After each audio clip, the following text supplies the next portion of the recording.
Hello, everyone, from my side. I'm Duško Kmanić, the Service Mesh PM.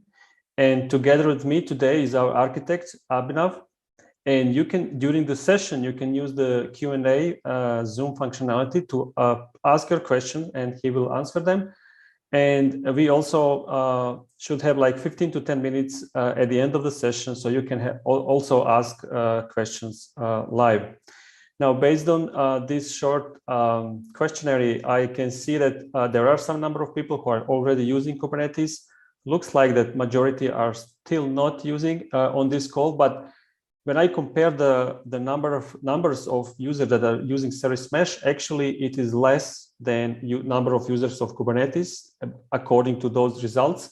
So I think then this is a good session for you, so you can see what benefits brings you if you're using Service Mesh on top of your Kubernetes workload. And for those who are thinking if they should go in that direction or not, they can see how this looks like in practice. So this is the agenda that we will have today. So I will give you a context. So why we need Service Mesh, and then what is actually OCI Service Mesh then, what benefits it brings you if you are using Service Mesh, and what is the architecture. And then I will show you on the demo how it looks like when you have it, and when you enable it on your Kubernetes cluster. So the thing is that majority of businesses are using today Kubernetes, containers, microservice architecture, so that they can build application. But the important thing is that they want to be agile and they want to respond quickly to the customer needs and to competitive threats. So also we in Oracle are using the same approach when we build our applications, and also actually we are using the same approach when we are building the services for our end users. Now, as I said, in this set of tools that I mentioned, like Kubernetes, microservice architecture, you can recognize like, oh, the main topic is our cloud native applications, and what are the cloud native applications? Certainly, they are based on microservice architecture. And when we say cloud native, we usually think, okay, they are packages as a container. And then very often we run them on some orchestration platform like Kubernetes. But you have in mind that like in this kind of architecture style, now you have different teams who are building different microservices. And then the way how you actually deliver and build your cloud native application is how you actually connect those microservices. So then microservice connectivity is really at the heart of the cloud native application. And then we want to provide developer productivity and operational efficiency for that kind of applications. So this is the goal. And the point is that like when you build if you look at each individual microservice, when you build it, there is your business logic code, which is fine, but then each microservice has all the same requirements. Like they have to be reliable, they have to be secure, you have to be able to monitor them, you want to manage how you will connect them. So those all application infrastructure requirements, essentially you need it. And if you don't, and if the platform or some other layer does not provide for you, then you will have to build it by yourself. So this is actually, this left side represents like the status like before Service Mesh or without Service Mesh actually. So in that case, you have to use specific libraries for your chosen language or chosen framework. But it's very hard to be consistent, to use the same pattern, to solve the same issues across the different teams, languages, and frameworks. And then once when you build it, you have to maintain it. So this is like what Service Mesh gives you. So, if you look your application, you can imagine like you have like infrastructure layer. And then on top of that, you have your Kubernetes, which is orchestration layer. And then you have application. Now with Service Mesh, we are kind of injecting another layer, application infrastructure layer, between Kubernetes and your application. And in that layer now, independently decoupled from your microservices, you can set up a set of features, how security between your microservices, how they communicate, you can monitor them. So you get these features, and then you can configure them without interfering with your microservices, and regardless of what languages or frameworks you are using. And then you can have like standardization across the teams. Okay, then so we see like why we, why we need the service mesh as such. So what is the OCI service mesh? And then so the OCI service mesh is a free and managed service from the OCI that actually provides you all those capabilities.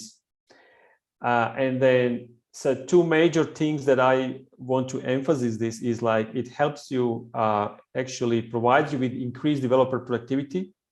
How? Well, it provides you out of the box how you can secure your microservice communication, how you can observe them, and then how you can connect them. And so the point is that developers can now focus on building the business code and business logic, and not the infrastructure code. Improve operational efficiency, again, super important in my mind, because how you can otherwise be consistent, how you can define which microservice can talk to which microservice on a central place. And this is operational efficiency, and you can achieve this with OCI service mesh. And imagine like if you don't have this in place, for example, what is the option? So whenever you deploy a new microservice, then essentially you have to cut the ticket for some other team like network or our operations team, who will do all additional setup in order to achieve those functionalities. And then, so in my mind, this is, OCI service mesh is something really that provides you this promised agility from the cloud native applications. This is how we built our OCI service mesh service. So there are the most important component is the proxy component, and proxy component is a container. It's Envoy based. It's a CNCF graduated project. It's open sourced, and we inject this container alongside with your containers, with your microservices, with your code. So they run in the same pod. And now when we have this component in the architecture, now we can control traffic that goes in and goes out from your microservices. And from that moment, we are controlling behavior of your application. I mean, actually, you are configuring your application, and for that you are using it's control plane. But from your perspective, you can see this as a OCI console. You go to console, you go to one central place, and then you configure your application. And behind the scene, we push this configuration to all those pods, and this is how you manage your application, and this is how you change the behavior of your application. Now, on the right side, you can see the list of the features that we are currently supporting. We are G8 like months ago, April 27. And I ordered those functionality features based on importance, based on my discussion with internal and external customers. So number one is security. So how you can encrypt the traffic between your microservices, and how you can enforce the access control, how you can set like, oh, this service can talk to this service and nothing else. So this is number one reason. Second reason is how you can monitor your microservice, and not just like from perspective of the one service, but like end to end. And for that, we are integrating with OCI logging for the logs. Again, remember that all the traffic goes through the proxy component, so we can really provide very extensive logs. And for the monitoring, we provide also a set of metrics which you can use Prometheus to get them, and then on top of that you can create Grafana dashboard. For the connectivity, we provide microservice to microservice connectivity options, and we also control the ingress traffic. So this is this is the how you will expose your application to the external clients. And the service traffic control is about like, okay, how you want to have communication between your microservices. And today we support OKE platform, and in the future we will support other platforms that are in OCI portfolio like VMs. And this is here you see the communication protocol that we are currently supporting. So who can benefit from OCI Service Mesh? Well, as you could see from the introduction and from the business context, if you are developing cloud native application, if you have more microservices, if you are using different languages or frameworks to build them. I mean, even if you are using the same language, it's very hard to enforce standardization among the different teams who are building them. But what I want to add here is like, I would say that any organization can have benefit from the OCI Service Mesh because it's a free and managed service.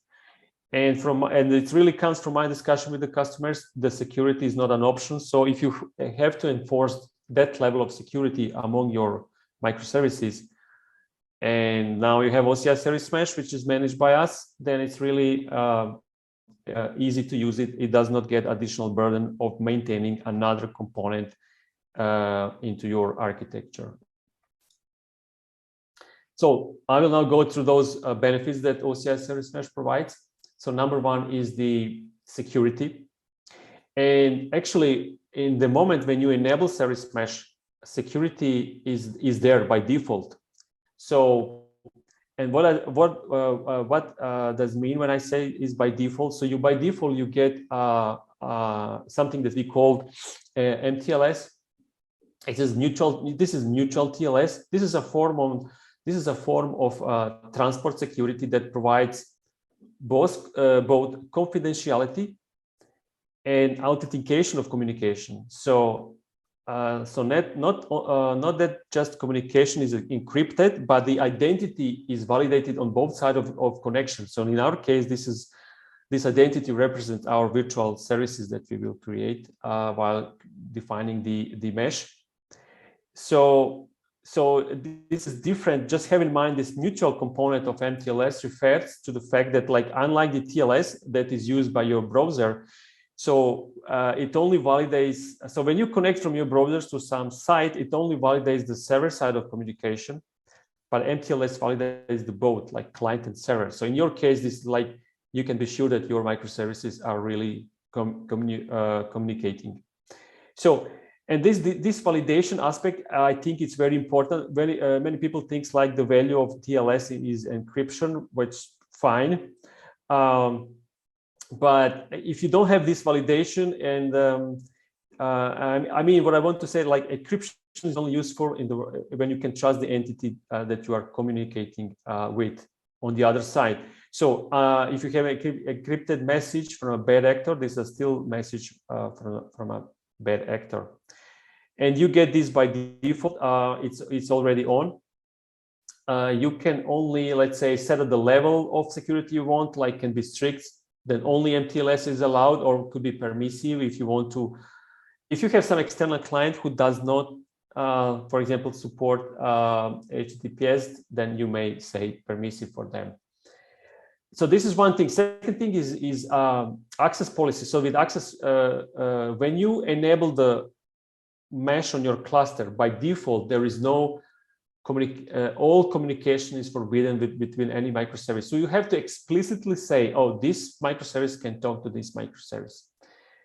And this is everything that you have to do. And at the beginning, and I will show you later, but the only thing, now imagine this security, this is a big burden, because even if you have, let's say, libraries for your specific language or framework, still you as application team would have to manage the certificate creation and then certificate rotation, and we integrate with OCI certificates for that. So actually, you don't really, it's completely on our side to take care about that.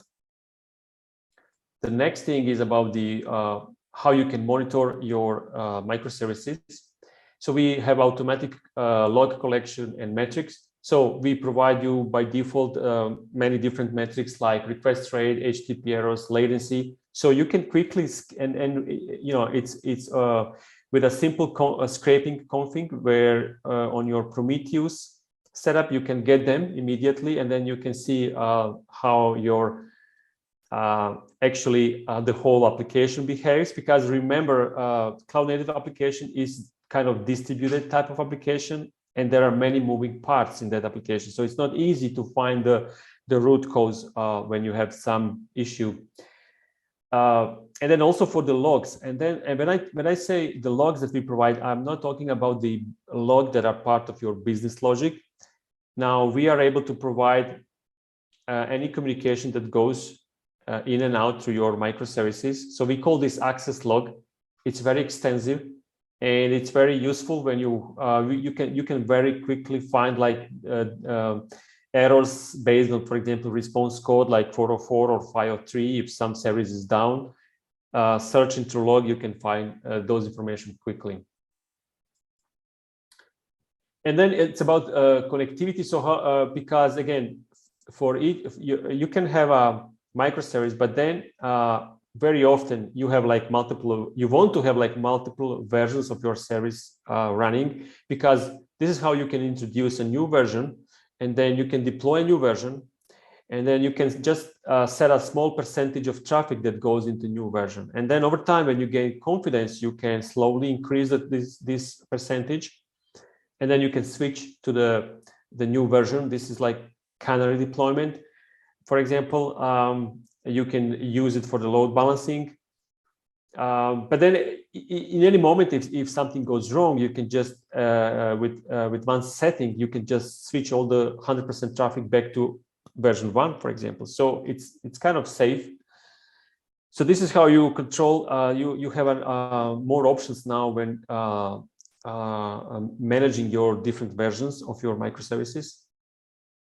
And then controlling this traffic is very important, because at the end, of course, you want to expose your application to the external clients. And if you are running your Kubernetes and using some cloud vendor, you need something Kubernetes service type load balancer, and this will spin up load balancer for you. And this is how you can expose your service to outside world. But you don't want to have load balancer for every service, so you need something more powerful. And in this case, this is Ingress gateway that Mesh provides for you, because Kubernetes itself, it has Ingress, but it's not really powerful. I see some now work on those APIs, and I also see some beta version of the gateway as a new component of the Kubernetes, but it's still weak in this area. And so using Ingress gateway, you can really create routing based on path name or host names based routing. For example, if you let's say you have your www.application.com/green/blue, you can easily set up that based on this path, you can actually point to a different microservices in your application. Now I will, so far I was talking about in general why we need a OCI Service Mesh, how we built our OCI Service Mesh, and then how it can, what are the benefits, what are the features that it brings you. Now I will go into next level of details, and then let's see how we can use it in practice. Before that, I will have to explain the resources that you are creating while working with OCI Service Mesh, so that you can use them to manage your application. So I'm starting with a pure Kubernetes application. You have like very simple use case. Service A calls Service B. You can imagine that Service Service A is like UI, Service B is a backend service. And it's exposed to the Kubernetes service type of load balancer, which spin up load balancer, OCI load balancer for you. And this is how you expose this application. Now, have in mind that the lines with errors are a logical flow. So when your request comes in, first, this service load balancer based on selector will actually point to the pod. Have in mind that always communication is happening between the pods. But in Kubernetes case, Kubernetes is offering an abstraction layer. So you use Kubernetes services so that you don't have to do any hard coding. So that means that in this service A, if you have a line of code which calls service B, actually, it will use the Kubernetes kubedns to resolve where is this actually pod, and then it will know, okay, I have to call this pod. So but again, those line with arrows is a logical flow, but the real communication is happening between the pods, and your business logic in pods is using those abstraction layer to know, okay, which pod I need to connect next. Okay, now in this situation, we are starting to introducing the OCI service mesh. First, you create the mesh. It's a mesh provides you a logical boundaries where you will create all other resources, and then see, just notice here, we are still on the Kubernetes. After that, you're creating a virtual service, which looks like exactly like your microservice that you are managing for your application. After that, we have, for each of your version, we have a virtual deployment. So, and this line represents the binding. So you, while enabling the mesh, you run this binding command. I'll show you this later. And in this moment, we are injecting those proxies that I mentioned, and we are starting to control the application. And binding actually is connecting those set of pods that represent that specific version of your microservice to our virtual deployment. And after that, you can use virtual service route table to manage the traffic, and then you can expose to the external client using Ingress Gateway. And finally, you have to set up access policy. Without access policy, nothing will work. But then you have to say, oh, Ingress Gateway can call my service B, otherwise it won't work. Notice that we didn't touch the blue parts actually represent the Kubernetes application, and we essentially do not touch it. We just add another layer that I mentioned, application infrastructure layer. Now, when we apply all these things to our application example from the beginning, this is what we get. Same applies here. So the lines with arrows as a logical flow, but now we on top of Kubernetes service abstraction, we are using our mesh abstraction so that you can manage your application. Having all those mesh resources that you create, virtual service, virtual deployment, they're well, literally virtual. There is no pods that runs behind them. The only thing that has something behind is Ingress Gateway. It has deployment, and here we have a set of Envoy proxies. So when incoming requests come into your application, the Kubernetes Service Load Balancer points to Ingress Gateway, and in using Ingress Gateway, you can set up, okay, which microservice should respond to this request. And now I will show you in practice how it looks like. And for that, I will use Pet Rescue demo application. Now notice that in that application, I have like 4 microservices. I have UI, I have breeds, I have pets, and I have pet details.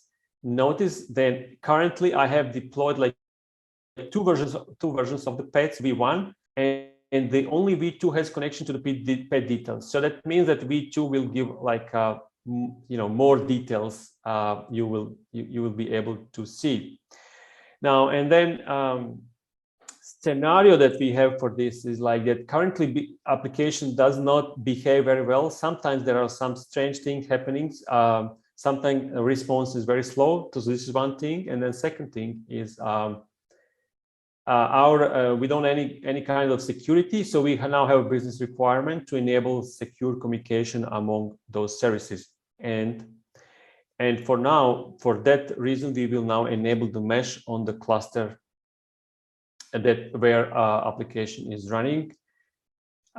Before I go next, let me show just a couple of things. So when you're working with OCI Service Mesh, you have options like 2 experiences.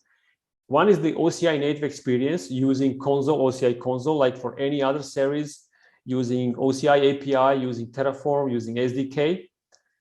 Or you can use kubectl. kubectl, if you are deploying your application on Kubernetes, and I'm assuming that many people in that case would like to use the same tool for everything, so that you can use kubectl for the mesh resources. But so there are 2 different options how you can use mesh. And in my example, I'm using kubectl approach. And because of that, this is how I have to create my mesh resources. this is like different if you compare the second option. Second option is like I go to console and then using UI interface, I can just click and create my resources.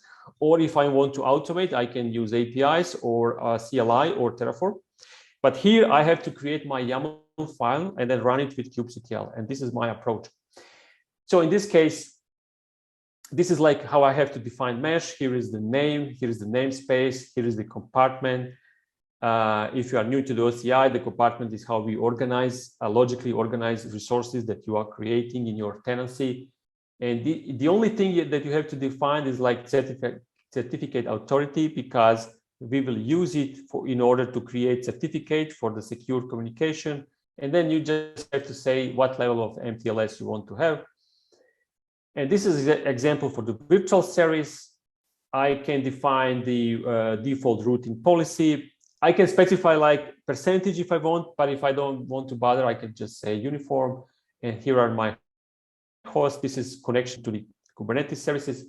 And here's my virtual deployment. So you can ask, okay, from where I can get those files? Well, currently you have to go to OCI mesh service mesh documentation, and there is example for each of those resources. You just copy paste it and then change only a few details. Actually, like only the host name here on all those resources. Probably you would put your name, you would put your namespace, maybe different ports and protocols.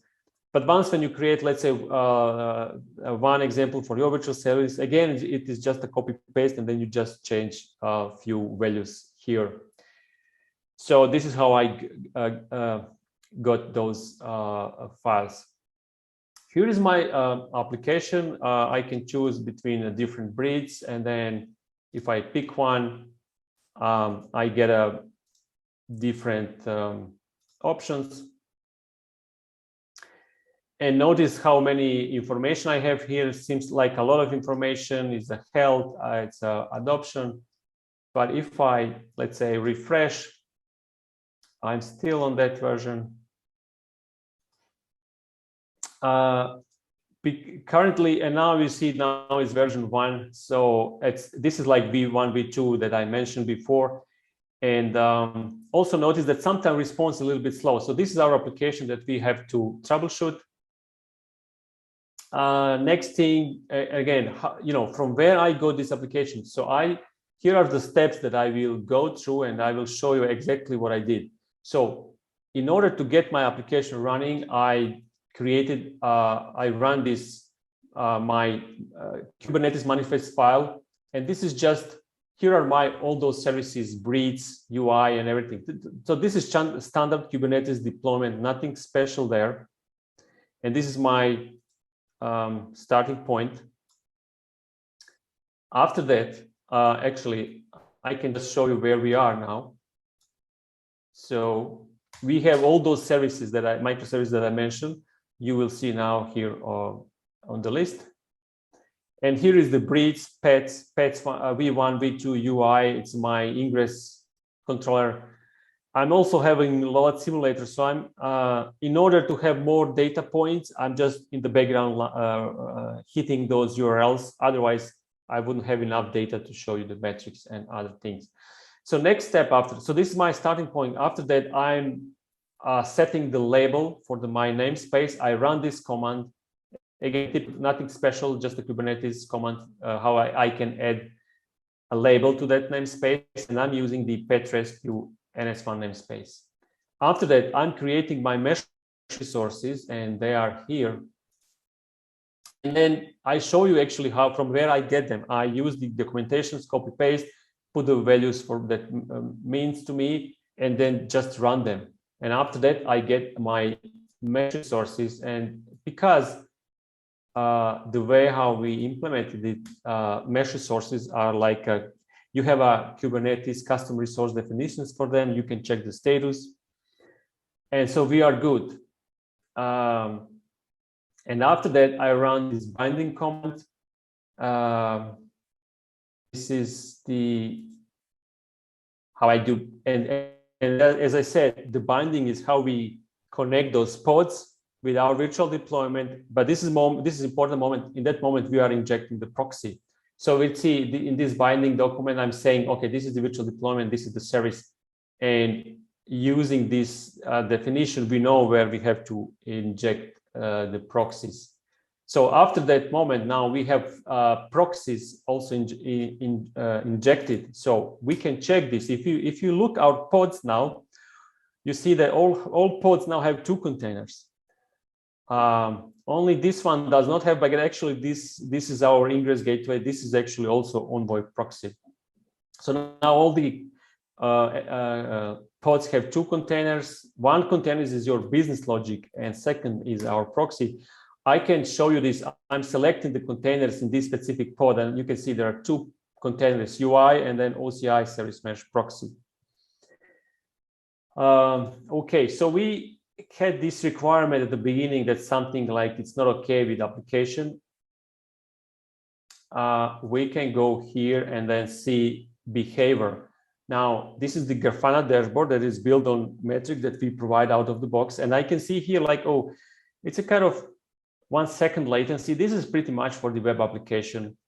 Now, when I look the pet service, I see that like, I have 2 versions. Version 1 looks good, but version 2 obviously create this issue. And then you can see that they are splitted like 50-50.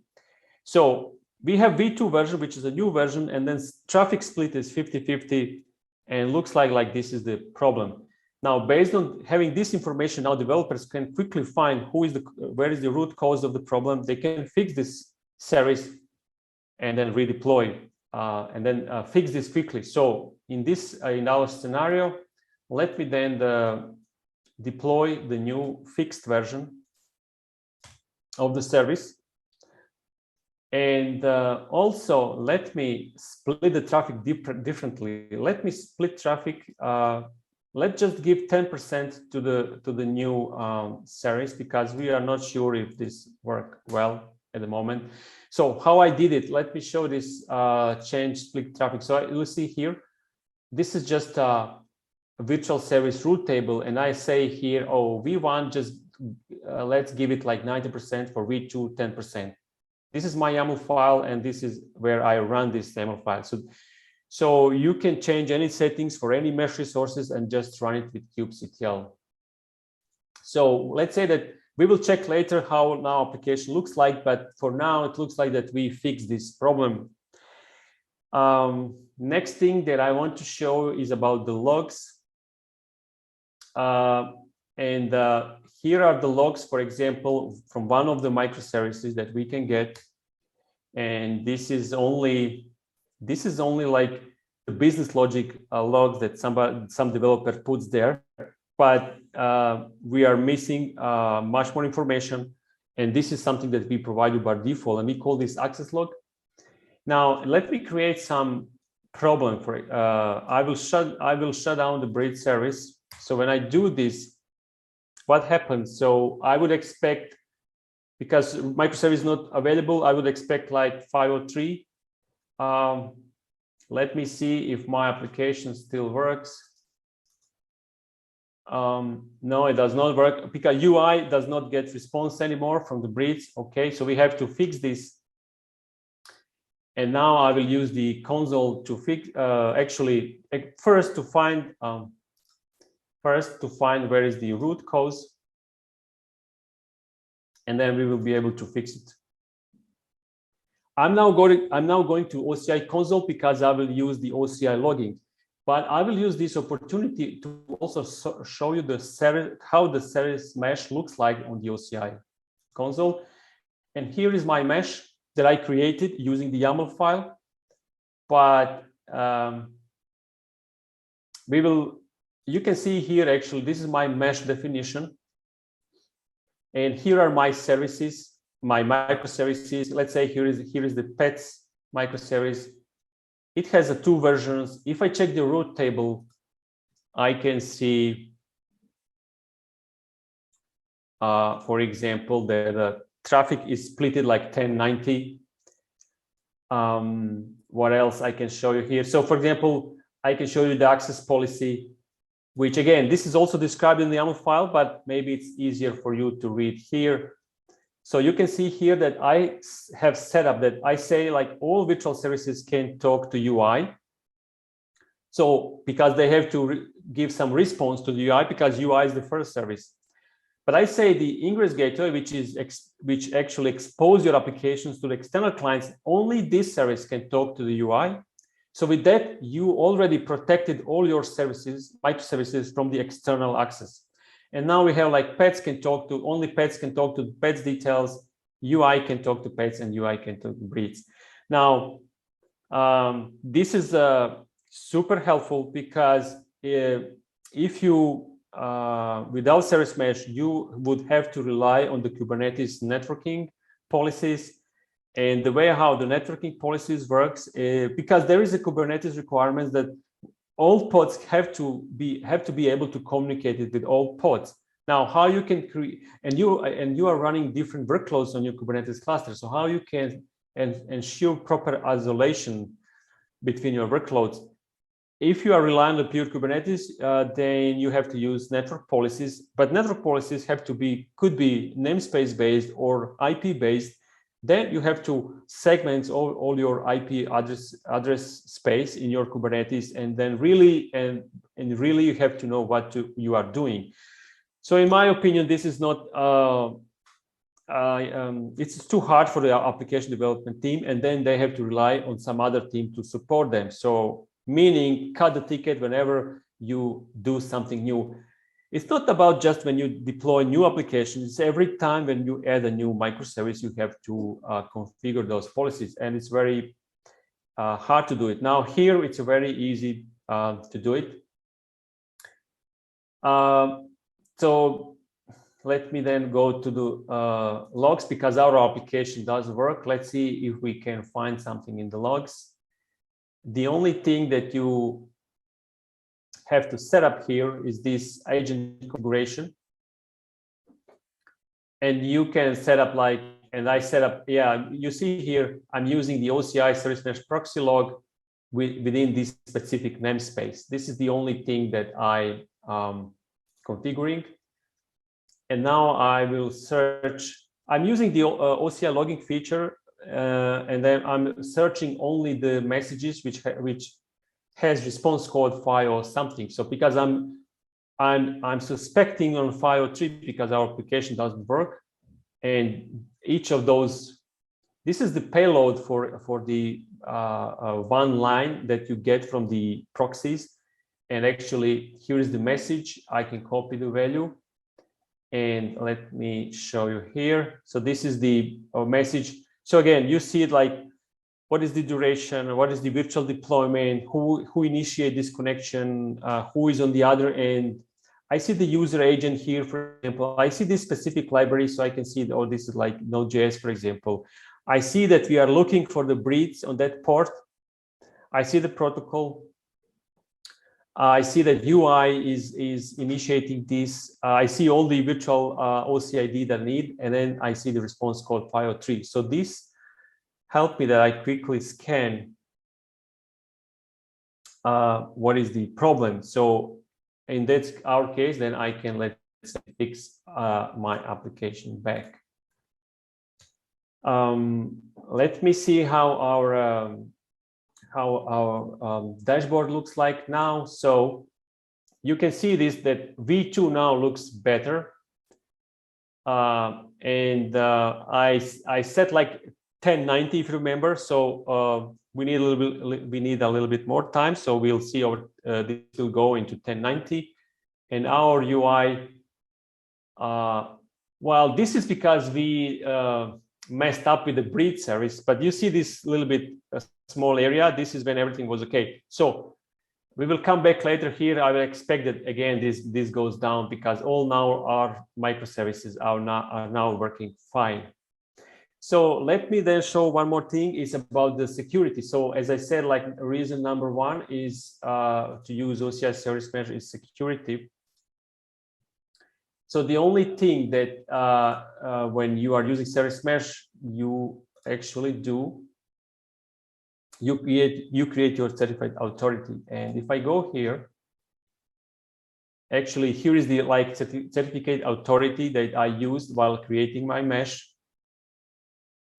And together with the private key that you defined here, we are creating a leaf certificate for your microservice to microservice communication. And for example, if I pick one certificate that we are using, and by the way, we are automatically renewing them, so it's really, you don't have to touch it. I can see here, for example, subject information, and this is part of the OCID of the virtual service that is involved in the communication. Now, because it's not easy for me to demonstrate this, because it's by you know, when you enable service mesh, it's already there. What I can do, actually, I can run this command, and what this command does is actually I'm using my pod, OpenSSL test pod, which has OpenSSL utility.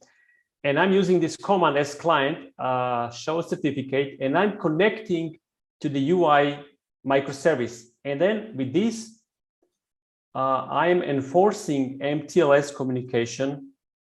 And ALPN is application layer protocol negotiation. This is extension to TLS protocol, and this allows the application layer to negotiate which protocol should be performed over a secure communication. So now remember again, this pod is not under the mesh control, and now we want to connect to other pod which is under mesh control. So this cannot work. So this must fail, because this pod does not have proper certificate. But what I can show you that in response, for example, this is how my UI service is responding. This is the subject. This is the part of the OCID of the virtual service. This is my certificate authority that we use. This is the certificate. You can see the server side certificate. Now, it also tells me what client has, what kind of certificate client has to have to be able to connect with me. It must be issued by my certificate authority. This is like, what are the types, what are the, how algorithm should be used and everything, because it's not there.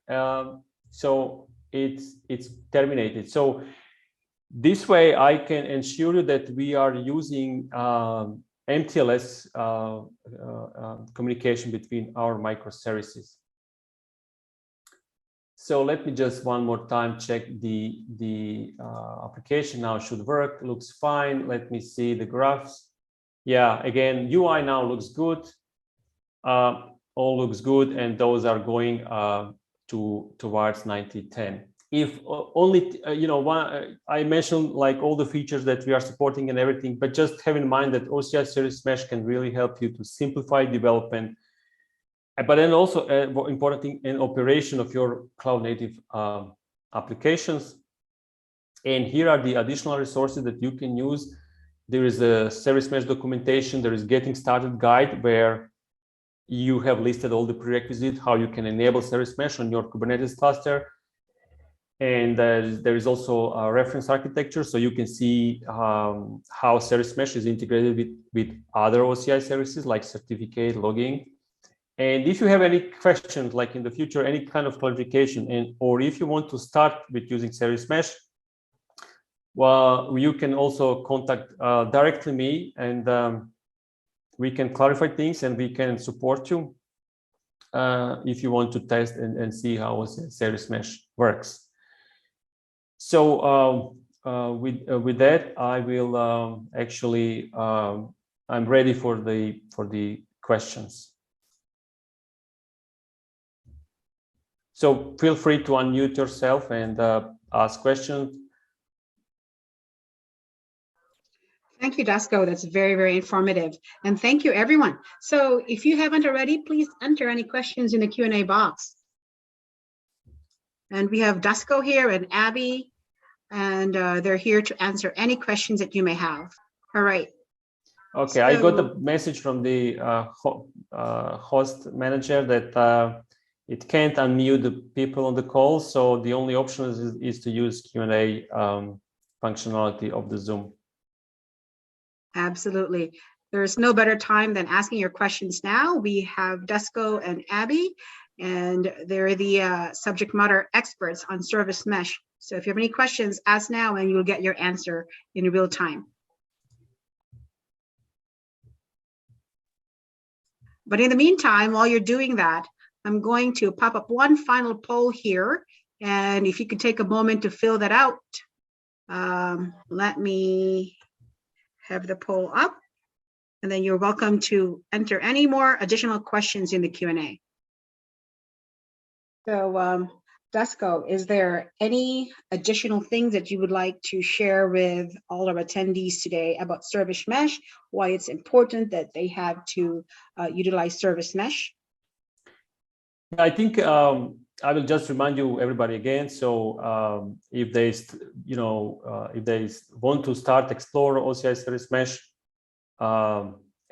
just feel free to contact me for any kind of question, clarification, or support if they want to deploy and use OCI Service Mesh. Excellent. I don't see any more questions. Again, we greatly appreciate your time, and a special thank you to you, Dusko, for this presentation. And please feel free to join us on the OCI forum and continue the discussions there if you have any questions that come up later today. And we look forward to seeing you in our next OCI Customer Connect events. So we hope to see you next time. Dusko, thank you, Abby, and everyone. Enjoy the rest of your day.